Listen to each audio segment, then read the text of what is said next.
Right గా ఈరోజు పత్రికల్లో వచ్చిన ప్రధానమైన వార్తలు ఒకసారి మనం చూద్దాం. ముందుగా నమస్తే తెలంగాణ. ప్రజా వ్యతిరేకతకు జడిసి పాడు భాషపై ప్రాయశ్చిత్రం అంటూ ప్రధానమైన వార్త మనకు కనిపిస్తూ ఉంది. ఉద్యమ నేత వద్దకు వెళ్లి పలకరించిన ముఖ్యమంత్రి రేవంత్ రెడ్డి అంటూ నిన్న జరిగిన అంశం, అసెంబ్లీ వేదికగా జరిగిన దృశ్యం మనం చూసాం. లేచి ప్రతి నమస్కారం చేసిన కేసీఆర్ గారు, అసెంబ్లీ సాక్షిగా ఆవిష్కృతమైన అనుభవం, ఆవేశాల వ్యత్యాసం అంటూ ఈ వార్త కనిపిస్తోంది. నిమిషాల వ్యవధిలోనే సీన్ రివర్స్, అపార్థాలు ఆపాదిస్తూ సోషల్ మీడియాలో కాంగ్రెస్ తన అల్ప బుద్ధిని చాటుకుందంటూ ఈ వార్త కనిపిస్తుంది. ప్రజా వ్యతిరేకతకు జడిసి ఇటీవల ఉపయోగించిన భాషపై ప్రాయశ్చిత్తం అంటూ ఈ వార్త కనిపిస్తోంది. ఉద్యమ నేత, తెలంగాణ ఉద్యమ రథసారథి, తెలంగాణ తొలి ముఖ్యమంత్రి, 10 ఏళ్ల పాటు తెలంగాణ రాష్ట్రాన్ని ప్రగతి పథంలో పరిగెత్తేలా చేసి దేశానికి అగ్రగామి రాష్ట్రంగా నిలిచిన కేసీఆర్ గారి వద్దకెళ్ళి నిన్న ముఖ్యమంత్రి రేవంత్ రెడ్డి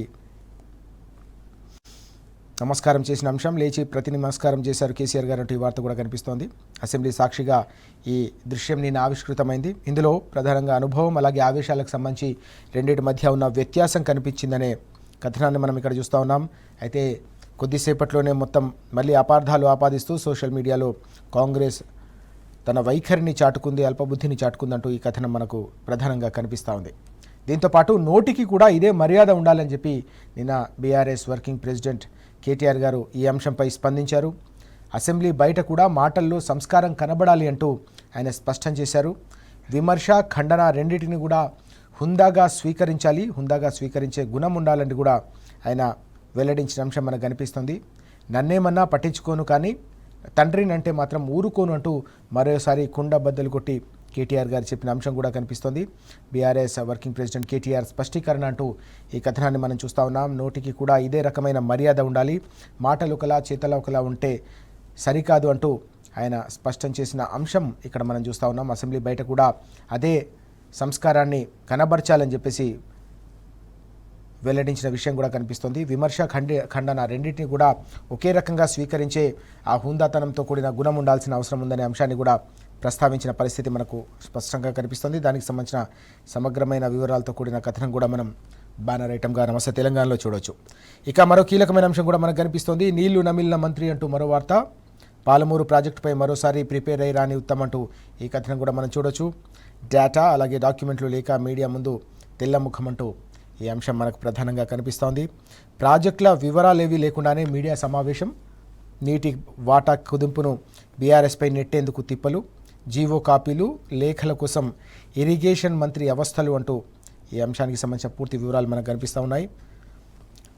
పిఏలు అలాగే ఇంజనీర్లను ఆ పత్రాలు కావచ్చు, ఆ లేఖలు ఇవ్వాలని చెప్పేసి అడిగినా కూడా అవి కూడా మీడియా సమావేశం సందర్భంగా చేతికి అందని పత్రాలు ఉంటూ ఈ కథనం. తాను రాసిన లేఖను అందించలేకపోయిన ఉత్తమ్ 2022 నాటి జీవో కాపీ మీడియాకు అందజేత, అందులో స్పష్టంగా పాలమూరుకు 90 టీఎంసీల కేటాయింపు అంటూ ఈ అంశం కనిపిస్తోంది. 2022లో జీవో కాపీకి సంబంధించిన ఏదైతే మీడియాకు విడుదల చేశారో అందులో స్పష్టంగా అప్పుడు బీఆర్ఎస్ ప్రభుత్వం అధికారంలో ఉన్న సందర్భంలో పాలమూరుకు 90 టీఎంసీలు కేటాయించాలని చెప్పి స్పష్టంగా అప్పుడు కూడా కృష్ణా జిల్లాలో తెలంగాణ హక్కుల సాధన కోసం, తెలంగాణ హక్కులకు సంబంధించి ఇక్కడ భంగం వాటిల్లకుండా ప్రతి నీటి బొట్టును ఒడిసిపెట్టేలాగా బీఆర్ఎస్ ప్రభుత్వం ఏ రకంగా పగడ్బందీ ప్రణాళికలు రచించిందో మనకు ఇక్కడ కనిపిస్తూ ఉంది. 2022 నాటి జీవోలో కూడా స్పష్టంగా పాలమూరుకు సంబంధించి 90 టీఎంసీల కేటాయింపు కావాలని స్పష్టంగా అందుకు సంబంధించిన ప్రణాళికలు రచించి వాటి కార్యాచరణ దిశగా పాలమూరు రంగారెడ్డి ప్రాజెక్టును ప్రతిష్టాత్మకంగా చేపట్టడమే కాకుండా 90% పనులను ఏకంగా పూర్తి చేయడమే కాకుండా పంప్ హౌజ్లు, రిజర్వాయర్లు, కాలువలకు సంబంధించిన నిర్మాణానికి సంబంధించిన చాలా వరకు భూసేకరణ, ఇలా అన్ని రకాల పనులను కూడా పూర్తి చేస్తే కేవలం 2 ఏళ్ల కాలంలో తట్టెడు మట్టి కూడా తీయలేదు ఈ ప్రభుత్వం. దీంతోపాటు కనీసం ఒక ఇటుక కూడా పేర్చలేదు. చివరికి కట్టిన రిజర్వాయర్లను, కట్టిన పంప్ హౌజ్లను కూడా వినియోగించుకోకపోవడం అనేది అత్యంత దారుణమని బీఆర్ఎస్ ఇప్పటికే మండిపడిన పరిస్థితి కూడా కనిపిస్తుంది. ఈ క్రమంలోనే ఇదే అంశంపై బీఆర్ఎస్ సీనియర్ నాయకులు మాజీ మంత్రి హరీష్ రావు గారు కూడా స్పందించారు. పాలమూరు ద్రోహి ఉత్తమ్ అంటూ ఆయన పెద్ద ఎత్తున ధ్వజమెత్తిన అంశం కూడా కనిపిస్తోంది.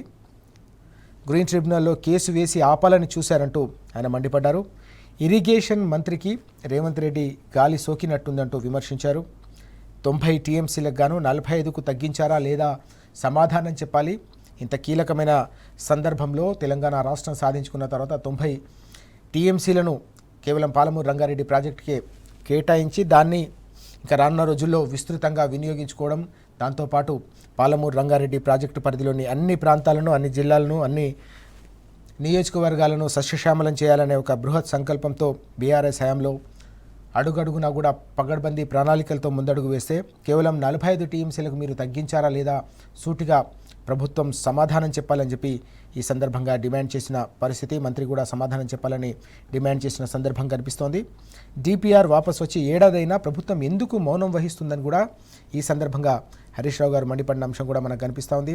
ఎందుకోసం దాదాపు ఏడాది గడిచినా కూడా కేంద్ర ప్రభుత్వం వెనక్కి పంపిన డిపిఆర్ పైన మీరు ఎందుకు స్పందించలేదు, కనీసం మాట మాత్రం కూడా కేంద్ర ప్రభుత్వాన్ని ఎందుకు అడగలేదు, నిలదీయలేదు? ఇంత దారుణమైన పరిణామం, తెలంగాణకు ఒక శరాఘాతం లాంటి పరిణామం, తెలంగాణ రైతులకు వెన్నుపోటు పొడిచే ఈ ప్రక్రియ, అలాగే దక్షిణ తెలంగాణకు సంబంధించి అన్నదాతలకు రానున్న రోజుల్లో ఒక పెను ప్రమాద గంటికలను మోగించే ఇంత తీవ్రమైన పరిణామంపై ప్రభుత్వం కనీసం కూడా స్పందించలేదంటేనే రైతుల పట్ల, అన్నిటికంటే ముఖ్యంగా కృష్ణా జలాల హక్కుల పరిరక్షణ పట్ల ఈ ప్రభుత్వానికి ఏమాత్రం చిత్తశుద్ధి ఉందో రాష్ట్ర ప్రజానీకానికి స్పష్టంగా అర్థమవుతుందని ఈ సందర్భంగా ధ్వజమెత్తిన విషయం కూడా మనకు కనిపిస్తోంది. బీఆర్ఎస్ హయాంలో 7 అనుమతులు సాధించినామని, 1 కాదు 2 కాదు ఏకంగా 7 అనుమతులు సాధించాం. 2 ఏళ్ల కాంగ్రెస్ పాలనలో 3 డిపిఆర్లు వాపసు వచ్చినాయి. 15 రోజులు సభ జరపాలని బీఎస్సీలు అడిగినామని అసెంబ్లీకి సంబంధించిన సమావేశాల గురించి కూడా డిమాండ్ చేసిన పరిస్థితి. 16 హౌస్ కమిటీలను భర్తీ చేయాలని కోరినాం. మీడియా చిట్చాట్లో మాజీ మంత్రి హరీష్ రావు అంటూ ఈ వార్త. హరీష్ రావు గారు నిన్న మీడియాతో చిట్చాట్ చేశారు. దీంట్లో 15 రోజుల పాటు సభ జరపాలని బీఆర్ఎస్ పక్షాన ప్రభుత్వాన్ని కోరామని చెప్పి కూడా ఈ సందర్భంగా స్పష్టం చేసిన అంశాన్ని మీడియా సమక్షంలో ఆయన ఆ వివరాలు పంచుకున్నారు. వాటికి సంబంధించిన సమగ్రమైన వివరాలు కూడా మనకు ఇక్కడ కనిపిస్తూ ఉన్నాయి. మరిన్ని వార్తలు చూద్దాం మనం. ప్రభుత్వాన్ని నమ్మి పంటను అమ్మి తప్పు చేసినామంటూ రైతులు ఆవేదన వ్యక్తం చేసిన మరో కీలకమైన అంశం కూడా మనకి ఇక్కడ కనిపిస్తూ ఉంది. పంటను మార్కెట్కు తేవడమే మా తప్పు అంటూ వారంతా కూడా తీవ్రమైన ఆగ్రహం వ్యక్తం చేశారు. క్షమించండి, వాపస్ తీసుకుపోతున్నామని చెప్పేసి వారు వెల్లడించిన అంశం మనం చూస్తున్నాం. ఆదిలాబాద్ జిల్లా బేలలో ఏకంగా మోకాళ్లపై కూర్చొని నిరసన వ్యక్తం చేశారు సోయా రైతులు. వినూత్న నిరసన నిన్న పెద్ద ఎత్తున సోషల్ మీడియాలో కూడా అందరినీ తీవ్రంగా కలిసివేసిన అంశం కూడా మనకు కనిపిస్తూ ఉంది. మోకాళ్ళపై కూర్చొని మార్కెట్కు పంట తేవడమే తప్ప అంటూ వారంతా బాధపడిన అంశం. కొన్న పంటను తిప్పి పంపడంపై తీవ్రమైన ఆవేదన వ్యక్తం చేశారు రైతులు అంటూ ఈ వార్త మనకు కనిపిస్తోంది. ఏ రకంగా తాము పండించిన పంట ఆరుగాలం కష్టపడి ఏ రకంగా వైపు భారీ వర్షాలు, ప్రకృతి వైపరీత్యాలు, అనేక రకాల ఇబ్బందులు, అవస్థల మధ్య పంట పండిస్తే కనీసం వాటి కొనే దిక్కు లేకపోవడం, చివరికి తమ కష్టానికి ప్రతిఫలం లేకపోవడంతో రైతాంగం అంతా కూడా ఈ రకంగా వినూత్నంగా తమ నిరసన వ్యక్తం చేశారు. సోయా పంటను అమ్మేసిన 2 రోజులకు నాణ్యత లేదని చెప్పి తిప్పి పంపించడం, రైతులను అవమానించడమే అని చెప్పేసి వారు ఆగ్రహం వ్యక్తం చేసిన అంశం. పంట కొనుగోలులో ప్రభుత్వ అసమర్థతకు నిరసనగా బేలా మార్కెట్లో సోమవారం ఇలా మోకాలపై కూర్చొని చెవులు పట్టుకొని రైతులు నిరసన తెలిపిన అంశం ప్రధానంగా ఈరోజు పత్రికల్లో మనకు కనిపిస్తూ ఉంది. దీనికి సంబంధించిన సమగ్రమైన వివరాలు కూడా మనం 10th పేజ్లో చూడొచ్చు. ఇక రాష్ట్రంలో రైతుల మరణం మృదంగం మోగుతోంది. మరో 3 రైతులు ఆత్మహత్య చేసుకున్న బాధాకరమైన విషయం కూడా మనకు కనిపిస్తోంది. విషాదకరమైన వార్త. ఏకంగా ఒకే రోజు 24 గంటల వ్యవధిలో ఏకంగా 3 రైతులు ఆత్మహత్య చేసుకున్నారనే కథనం మనకి ఇక్కడ కనిపిస్తూ ఉంది. దిగుబడులు రాక వారంతా కూడా ఇబ్బందులు, ఆర్థికంగా వారి కుటుంబాలు చితికిపోయాయి. అప్పులు భారంగా మారడంతో తీవ్రమైన మనస్తాపం చెంది ఇక బతకలేమని చెప్పేసి వారంతా కూడా ఆత్మహత్య చేసుకున్న విషయాన్ని మనం చూస్తున్నాం. అటు ఆదిలాబాద్, ఇటు వరంగల్ జిల్లాలో ఈ విషాద సంఘటనలు చోటు చేసుకున్నాయి.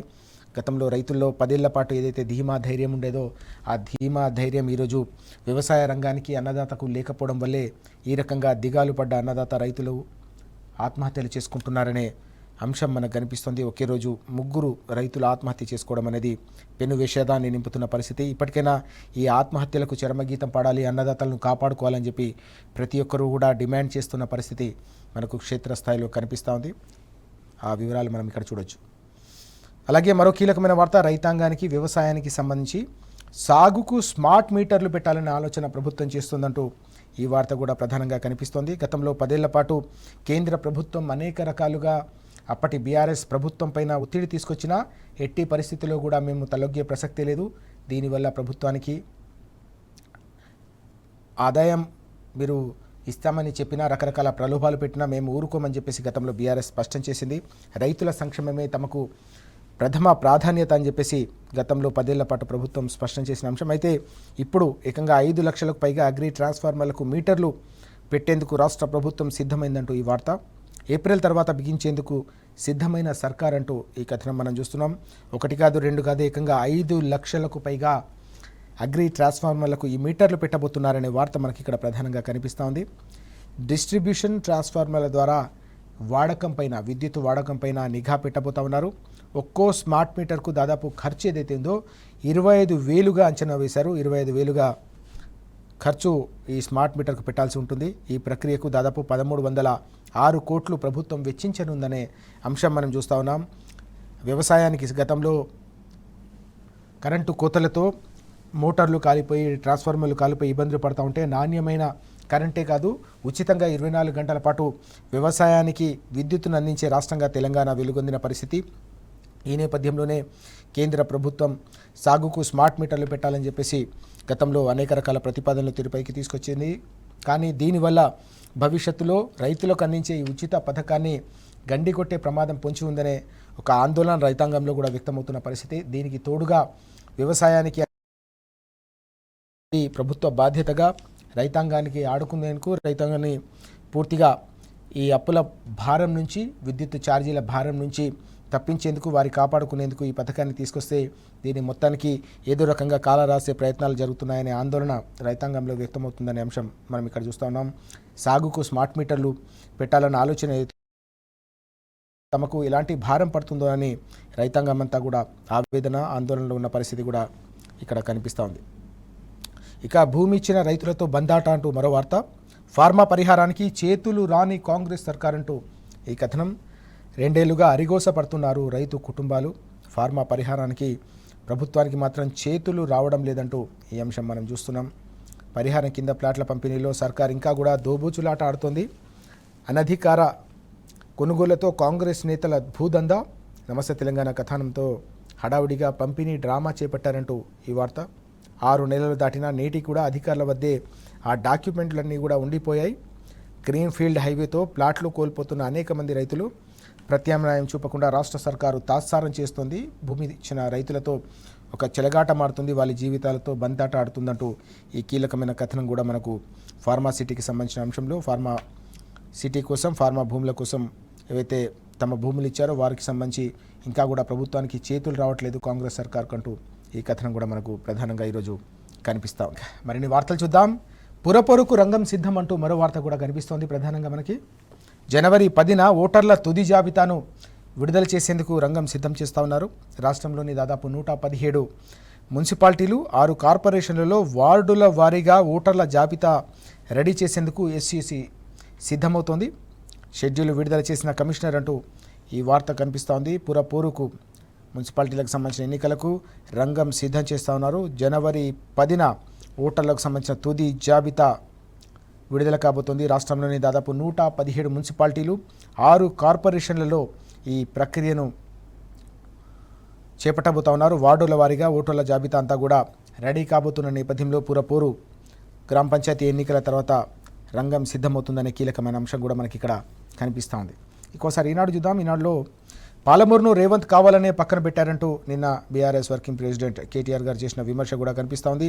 పాలమూరు రంగారెడ్డి ప్రాజెక్టు పూర్తయితే కేసీఆర్ గారికి మంచి పేరు వస్తుందనే ఈ ప్రాజెక్టును ప్రభుత్వం పక్కన పెట్టింది, ముఖ్యమంత్రి పక్కన పెట్టారని చెప్పేసి కేటీఆర్ గారు తీవ్రస్థాయిలో నిన్న మండిపడిన అంశం. మీడియాతో మాట్లాడిన సందర్భంలో వెల్లడించిన వివరాలతో కూడిన సమగ్రమైన కథనం కూడా మనకు ఇక్కడ కనిపిస్తుంది.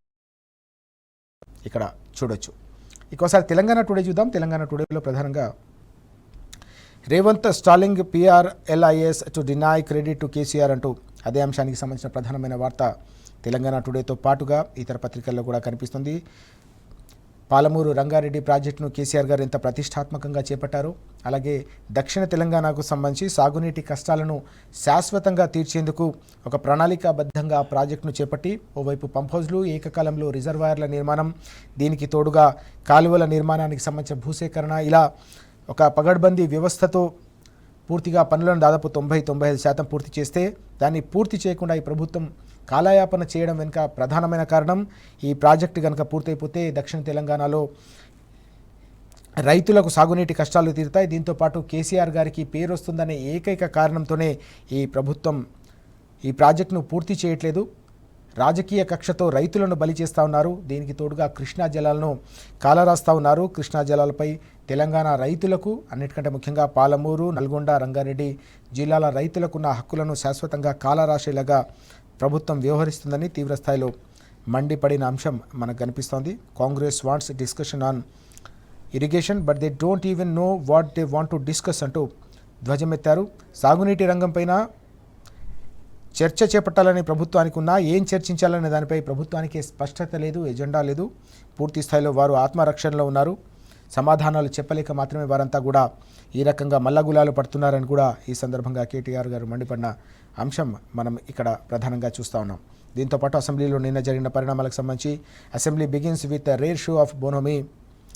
Revanth greets KCR, opposition corners government on public issues during 0 hour అంటూ ఈ వార్త కూడా కనిపిస్తోంది. అసెంబ్లీ సమావేశాలు ప్రారంభమైన నేపథ్యంలో ప్రజలకిచ్చిన హామీలు, ప్రజలకు సంబంధించిన అంశాలపై పెద్ద ఎత్తున చర్చ జరగాలి. కనీసం 15 రోజుల పాటు సమావేశాలు నిర్వహించాలని బీఆర్ఎస్ డిమాండ్ చేసిన అంశం కనిపిస్తోంది. ఎన్ని రోజులు నిర్వహిస్తారనేది ప్రభుత్వం స్పష్టం చేయాలి. దీంతోపాటు రాష్ట్రంలో ప్రజలు ఎదుర్కొంటున్న, రైతులు ఎదుర్కొంటున్న రాష్ట్ర ప్రధానమైన సమస్యలు ఏవైతే ఉన్నాయో వాటన్నిటిపై కూడా సమగ్రంగా చర్చ జరగాల్సిన అవసరం ఉందని బీఆర్ఎస్ ఇప్పటికే డిమాండ్ చేసిన పరిస్థితి. కృష్ణా జలాల హక్కుల విషయంలో తప్పకుండా సమగ్రమైన చర్చ జరగాల్సిన అవసరం ఉందని డిమాండ్ చేస్తూ ఉన్నారు. పాలమూరు రంగారెడ్డి ప్రాజెక్టుకు సంబంధించిన విషయంలో కూడా గత ప్రభుత్వం ఏం చేసింది, ఈ ప్రభుత్వం ఏ రకంగా వ్యవహరిస్తుందనే దానిపై కూడా ప్రజలకు వాస్తవాలు తెలవాల్సిన బాధ్యత ఉంది. కాబట్టి తప్పకుండా దానిపై కూడా చర్చ జరగాలని డిమాండ్ చేస్తున్న సందర్భం. దీంతోపాటు ప్రజలకు ఇచ్చిన హామీలు కావచ్చు, ఇతర అన్ని అంశాలపై చర్చలు చేపట్టాలని చెప్పి డిమాండ్ చేస్తున్న పరిస్థితి. అంశానికి సంబంధించిన సమగ్రమైన వివరాలు కూడా మనకి ఇక్కడ కనిపిస్తూ ఉన్నాయి.